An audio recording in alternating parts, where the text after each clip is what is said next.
Este es Contenido de Psicología. ¿Cuál es la diferencia entre entender la subjetividad en términos de rasgos y entenderla en términos de conductas?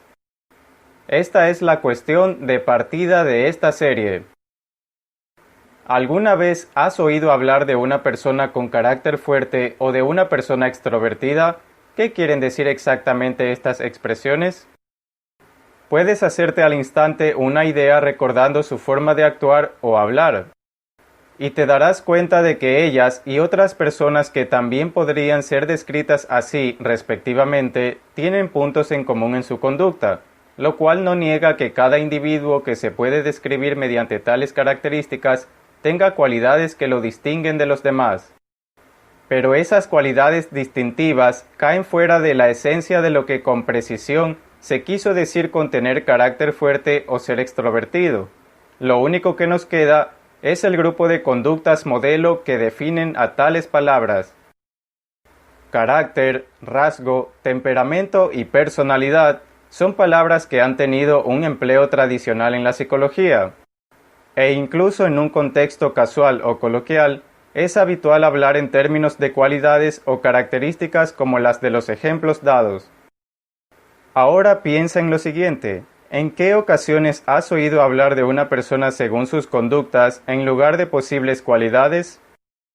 Entender la subjetividad desde el enfoque conductual es centrarse en lo que la gente hace.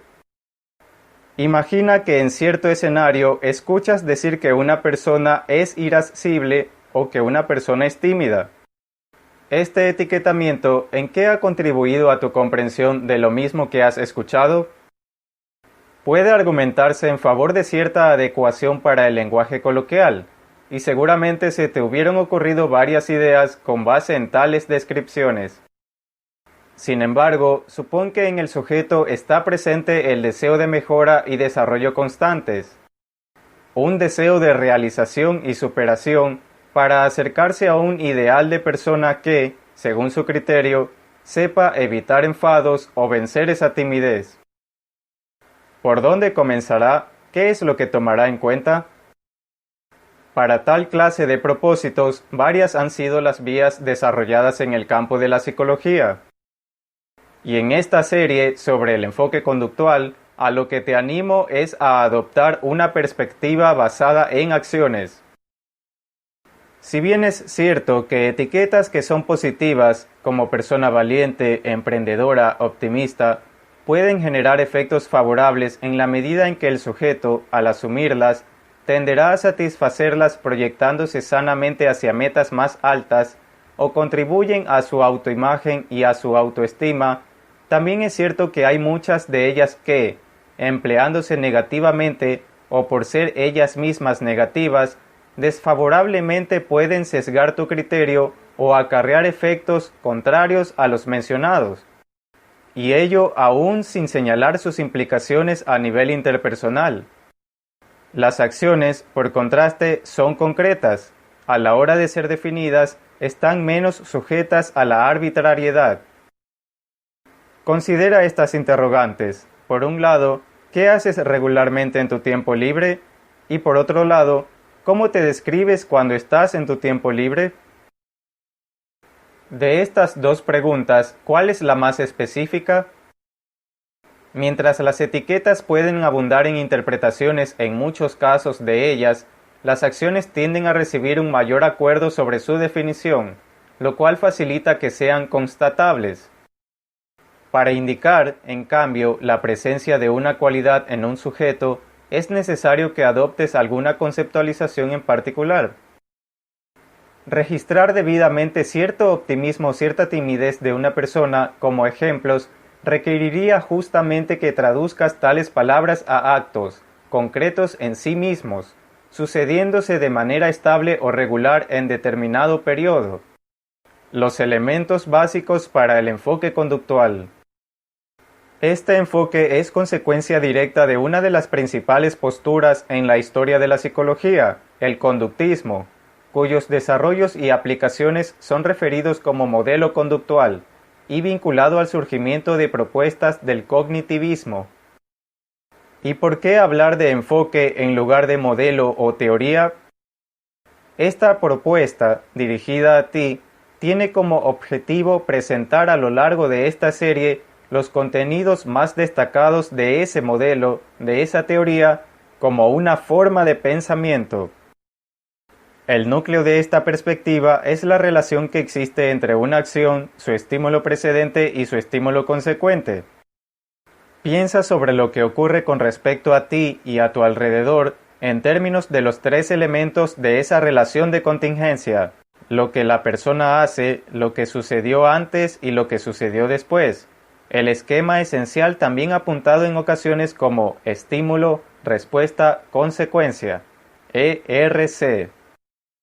No obstante, cabe señalar que las consecuencias también son estímulos, pues estos en sí son eventos, son acontecimientos que preceden o que siguen a una conducta. De acuerdo con este enfoque, todo lo que conoces como una forma de ser, un carácter o un rasgo de personalidad es un repertorio conductual. Esto es lo que la persona hace dentro de un contexto determinado, como contraparte de lo que no hace aun cuando puede realizarlo. ¿Será acaso que ante tanta gente en una reunión social, si una persona interactúa con otras iniciando siempre las conversaciones y en reiteradas ocasiones recibe como respuesta atención y trato recíprocos, eso incrementará la probabilidad de que a futuro, en circunstancias semejantes, lo vuelva a hacer?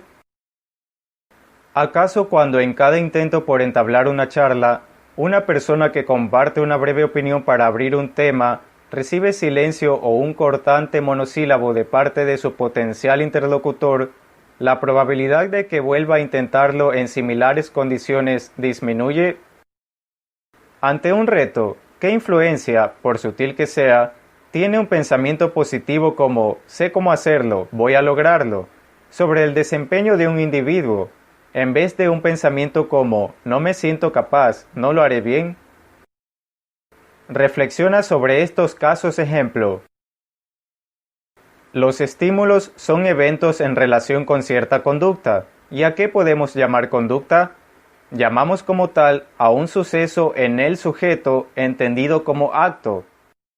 Pero esta conceptualización no solo incluye todo lo que es definible como movimiento corporal.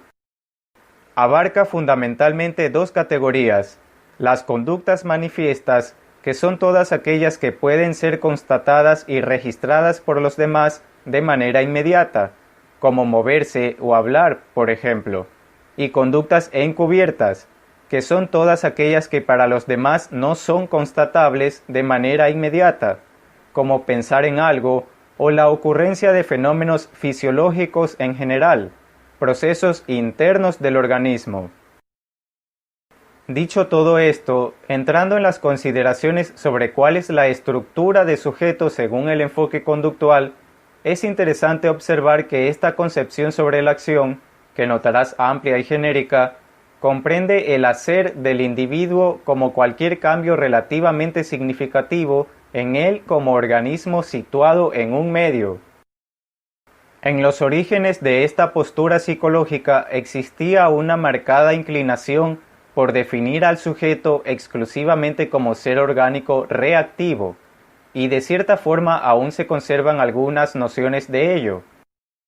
Empero, luego de ciertos desarrollos clave en su corpus teórico, el sujeto pasó a ser concebido como ser orgánico actuante, por cuanto realiza acciones para producir consecuencias, las mismas que se constituyen en estímulos consecuentes, como fue apuntado anteriormente. Es patente que, así, este enfoque apoyado en una visión determinista desmitifica ideas alrededor de los conceptos de voluntad y de intención, pues no cumplen ningún rol en su esquema sobre el sujeto. Incluso, yendo más allá, sugiere meditar sobre el trasfondo del libre albedrío, además de la implícita tarea de conciliar ese determinismo con su trazado de ser orgánico actuante. ¿Esto quiere decir que, entonces, está todo dicho sobre la conducta humana? Todo lo contrario. El mensaje que deja, es que la conducta humana es un fenómeno muy complejo, puesto que no se puede definir a una persona en un conjunto de cualidades sin caer en omisión de lo que la hace única, según su singular modo de actuar en el medio y en relación con él. Y aunque el énfasis recae en la conducta y sus estímulos, es imperioso indicar que también en este enfoque se reconocen como factores que determinan la conducta, además de a las condiciones presentes en el entorno, a determinantes biológicos, aquellos establecidos en el pasado, como factores genéticos, prenatales y perinatales, y aquellos que corresponden a la actualidad, como el nivel de agotamiento, la presencia de enfermedades y el estado nutricional, y como tercer grupo de factores, a la historia previa de las interacciones del sujeto en y con el medio, característico de esta postura, pues a lo largo de aquella se han establecido los procesos de condicionamiento que definen su repertorio global de conductas. El enfoque conductual te invita a una nueva forma de preguntar, basada en lo concreto antes que en lo abstracto, centrada en lo específico en lugar de lo ambiguo.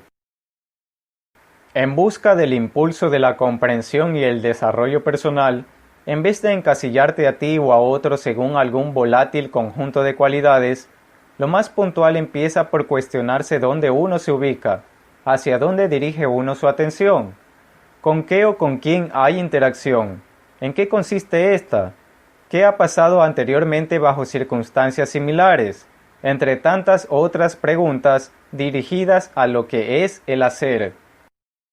Desentrañar los nexos entre conductas y estímulos no por ello es sencillo, pero constituye una perspectiva más segura al cimentarse en elementos claros.